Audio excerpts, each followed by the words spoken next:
Hi guys, welcome to our channel mister Sisindri. Big boss అంటూ గత కొన్ని రోజులుగా బిగ్ బాస్ అభిమానులు షో ఎప్పుడు ప్రారంభం అవుతుందా అంటూ ఆసక్తిగా ఎదురు చూస్తూ ఉన్నారు. అయితే ఆ సమయం వచ్చేసింది. సెప్టెంబర్ 1 నుండి బిగ్ బాస్ తెలుగు సీజన్ 8 ప్రారంభం అవ్వబోతోంది. ఇప్పటికే big boss 8 grand launch episode shooting కూడా ప్రారంభమయ్యింది. గ్రాండ్ లాంచ్ రోజు మొత్తం 14 మంది హౌస్ మేట్స్ బిగ్ బాస్ హౌస్లోకి వెళ్తున్నారు. ఈ సీజన్లో ఎక్కువ శాతం కొత్త వారే కంటెస్టెంట్స్ గా ఎంట్రీ ఇవ్వబోతున్నారు. అయినప్పటికీ బిగ్ బాస్ 8 సూపర్ సక్సెస్ అవ్వడానికి బిగ్ బాస్ టీం తెర వెనుక చాలా గట్టి ప్రయత్నాలే చేస్తుంది.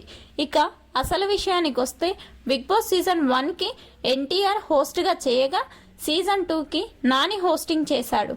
ఆ తర్వాత బిగ్ బాస్ సీజన్ 3 నుండి నాగార్జున హోస్టింగ్ చేస్తూ తన మాటలతో కంటెస్టెంట్స్కి చుక్కలు చూపిస్తూ ఆడియన్స్కి హోస్ట్గా చేరువ అవుతున్నాడు.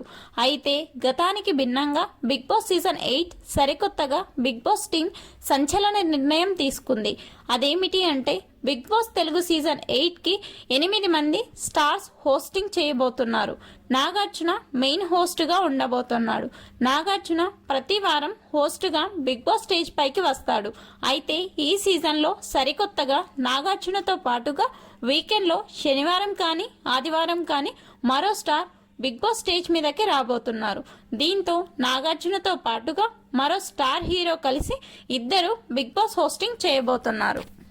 ఇక ఇదిలా ఉంటే ఇప్పటికే గత సీజన్స్లో కొన్ని వీకెండ్స్లో నాగార్జునతో పాటుగా కొందరు స్టార్స్ బిగ్ బాస్ స్టేజ్ను పంచుకున్న సంగతి తెలిసిందే. అలాగే నాగార్జున బిజీగా ఉన్న సమయంలో శివగామి రమ్యకృష్ణ, నాగార్జున మాజీ కోడలు సమంత హోస్టింగ్ చేసిన సంగతి తెలిసిందే. అలాగే మరికొందరు తమ సినిమా ప్రమోషన్ కోసం బిగ్ బాస్ స్టేజ్ మీదకి వచ్చి వెళ్లారు.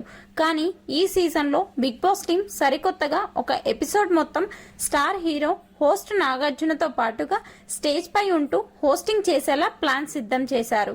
చూడాలి మరి ఈ ప్లాన్ ఎంతవరకు వర్కౌట్ అవుతుందో. బిగ్ బాస్ టీం తీసుకున్న ఈ సరికొత్త నిర్ణయంపై మీ అభిప్రాయాన్ని కమెంట్స్ రూపంలో తెలపండి. Please subscribe our channel mister సిసింద్రి.